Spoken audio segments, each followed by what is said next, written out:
মোসাম্মদ মিম আক্তার, জেলা পটুয়াখালী, থানা 10 মিনা, বেতাগী শান্তিপুর ইউনিয়ন। আমি সকাল 11টা অবধি 10 মিনা থানায় আসছি একটা সাধারণ দরখাস্ত করার জন্য, কিন্তু থানা থেকে দরখাস্ত নেয় না, থানায় দরখাস্ত মঞ্জুর করতে চায় না এবং তারা মানে কাগজ ফিকা মারে আর বিভিন্ন অশ্লীল কথাবার্তা বলে। একজন কনস্টেবল আছে, ওসি স্যারকে যখন আমি কাগজ দিচ্ছি উনি যেন কি বলছে, বলার পর ওসি স্যার কাগজ ফিরিয়ে দিছে।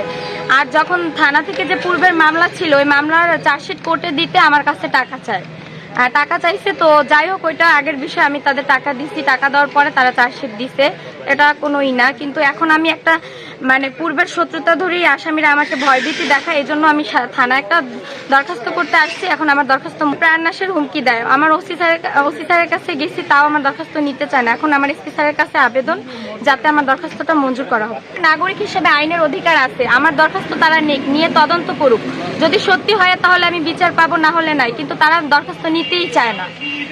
এটার জন্য আমি এসপি স্যারের কাছে মানে দরখাস্তের জন্য আর কি আবেদন করার জন্য, মঞ্জুর করার জন্য এসপি স্যারের কাছে আমার এই অভিযোগ।